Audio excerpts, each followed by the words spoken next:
Rain tapped rhythmically on the motel window, a lullaby for the lonely. I was in my late 30s and road-weary. I sought refuge in a nondescript motel, ready for an uninteresting, boring evening. Across the street, a neon-drenched bar pulsed with life, promising a break from the monotony of the road. Eager for a hint of excitement, I stepped into the bustling night. I could hear the sounds of music emanating from the bar. The bar, cloaked in the scent of wet pavement and the collective exhalation of the crowd, beckoned like a siren. Laughter mingled with the steady hum of conversation, a harmony that masked the solitude that clung to me like a shadow. Amidst the symphony of sounds, a mysterious woman emerged, her silhouette weaving through the crowded bar like a wraith. Intrigued, we struck up a conversation.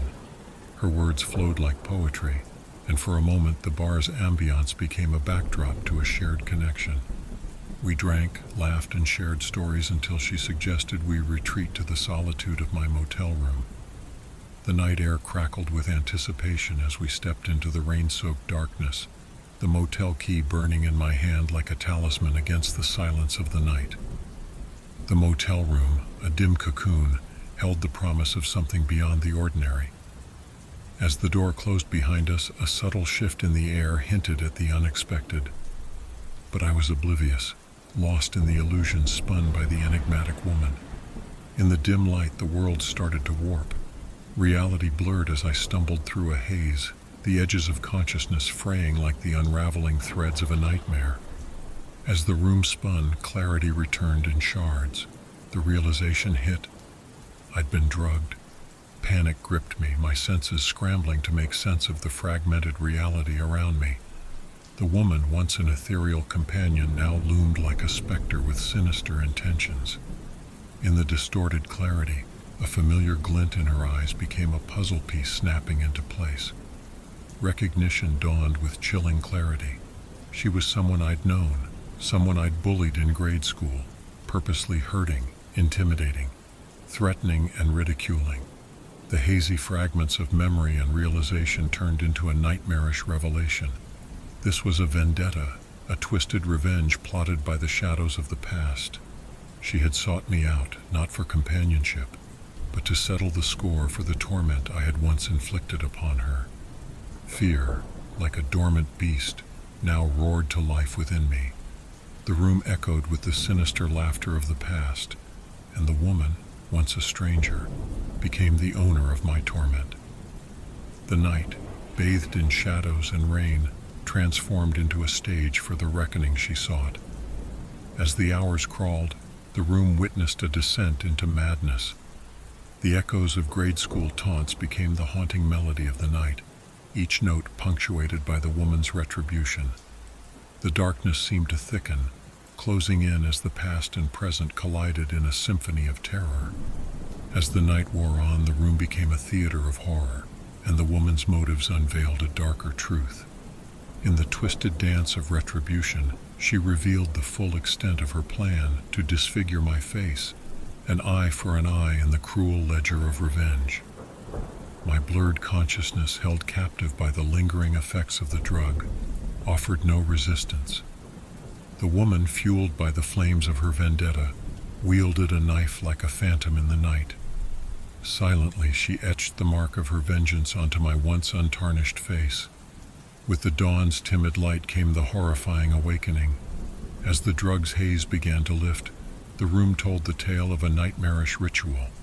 My face, once a canvas of anonymity, now bore the grotesque strokes of her vengeance.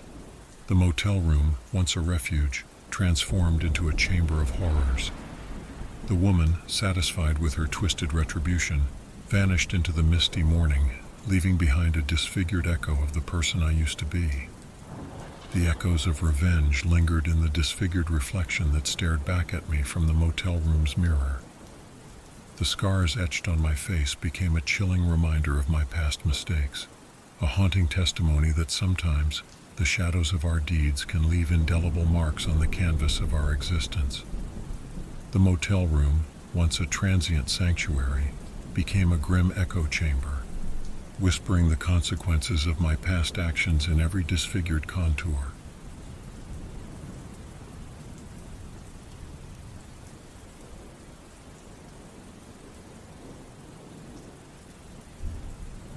hum of tires on the highway had become a lullaby, a soundtrack to our journey back from a distant wedding.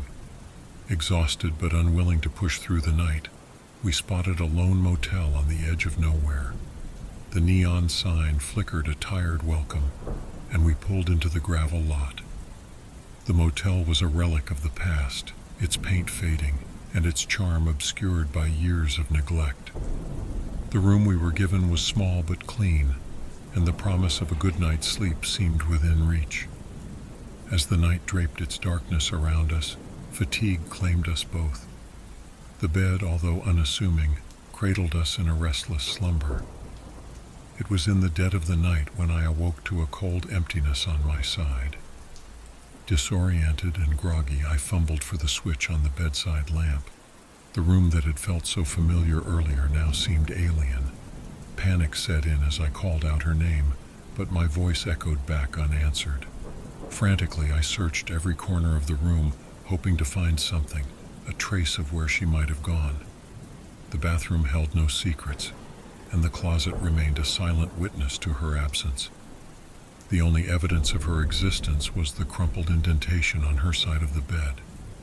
Driven by fear and confusion, I stumbled into the desolate motel corridor. The flickering overhead lights cast long shadows, and the silence was oppressive. I called her name into the void, but the only response was the distant hum of the highway. The wave of fear that washed over me could never be described. The panic that set in was palpable. I checked the room again for any sort of clue. Her luggage was still there, and worse, her phone and purse was still next to the bed. As dawn painted the sky in muted colors, I mustered the courage to approach the motel clerk and report her disappearance. To my surprise, the disheveled man behind the counter regarded me with suspicion rather than concern. Accusations hung in the air like an unspoken verdict. The look of disdain was evident. The authorities were called, and I found myself in an interrogation room, the harsh light emphasizing the weariness etched into my face. The questions were relentless, and my answers seemed to fall on deaf ears. The more I pleaded for understanding, the deeper the suspicion grew. Days turned into a haze of uncertainty as the search for her intensified. The motel's indifferent facade became a haunting reminder of the nightmarish ordeal I found myself trapped in. I became an unwilling suspect in a mystery I couldn't comprehend. In my search for answers, I stumbled upon a chilling revelation, a series of other missing persons tied to this desolate motel. Each disappearance shared the same haunting pattern, a dark tapestry woven with threads of mystery and despair. None of these disappearances had ever been solved. The authorities, initially skeptical, now faced the unsettling truth that this was not an isolated incident. The missing persons echoed in the corridors of the motel, a symphony of unanswered questions that reverberated through the years. Despite this, the accusations clung to me like a stain, and the truth remained elusive, buried beneath layers of suspicion. The room, once a haven, now felt like a cage. In the aftermath of that fateful night, my life became a shadowy existence. The disappearance of my girlfriend haunted my every step, a phantom weight on my conscience. The motel, now a symbol of betrayal, echoed with the whispers of a truth I couldn't uncover. As I grappled with the accusations, I realized that some mysteries are destined to remain unsolved, and the shadows of that desolate motel would forever cast doubt on the truth. The road stretched out before me, but the vanishing shadows of that night lingered, a chilling reminder of a love lost and a nightmare endured.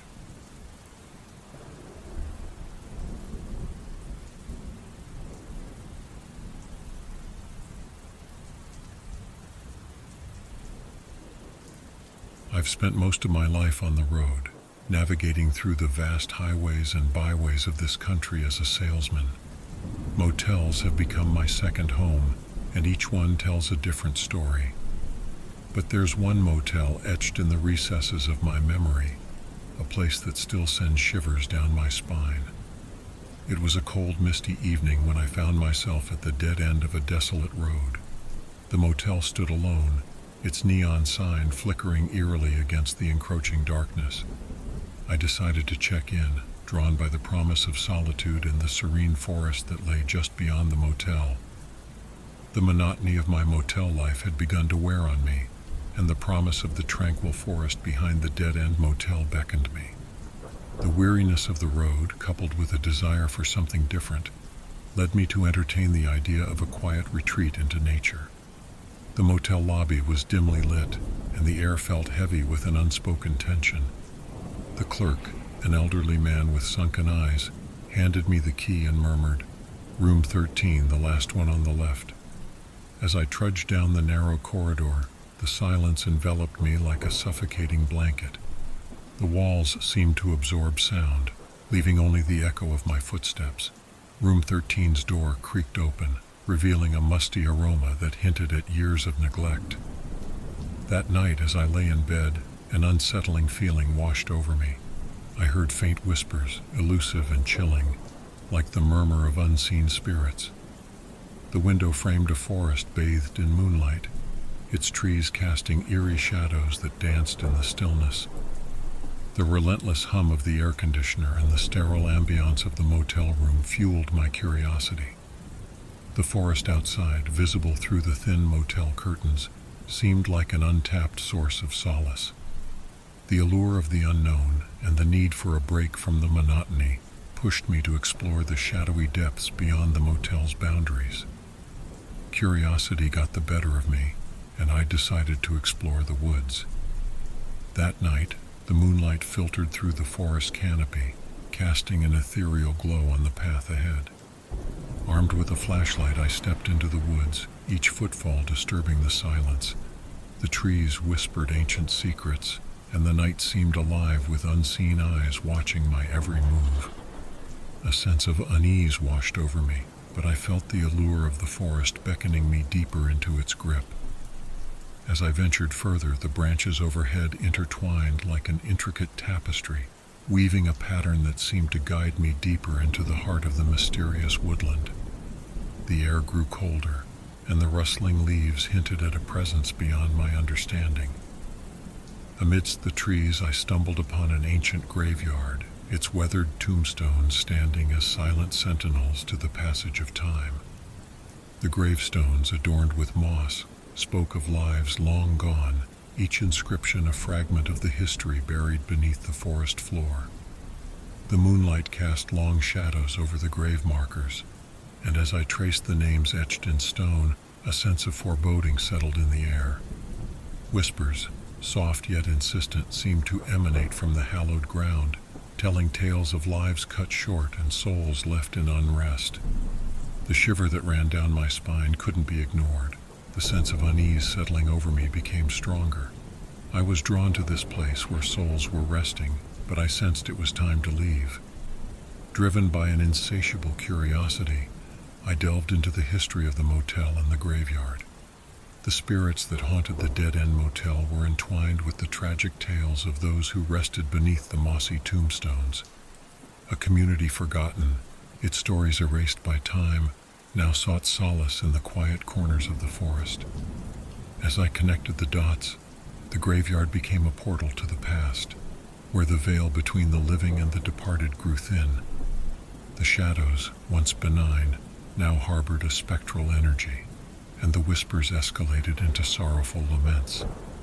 The dead end, it seemed, was a convergence of souls, where the echoes of the past reverberated in the present, haunted by the knowledge of the intertwined fates. I had emerged from the forest with a heavy heart. The dead-end motel, once a haven of quietude, now echoed with the wails of the unsettled spirits. The shadows had become a permanent companion, a reminder that some paths, once tread upon, lead to a darkness that refuses to be extinguished. As I resumed my life on the road, the dead-end motel remained etched in my memory, a spectral bookmark in the chapters of my travels. The graveyard secrets lingered, a ghostly presence that continued to cast its shadows over my journey. A salesman forever changed by the haunting mysteries at the edge of the unknown.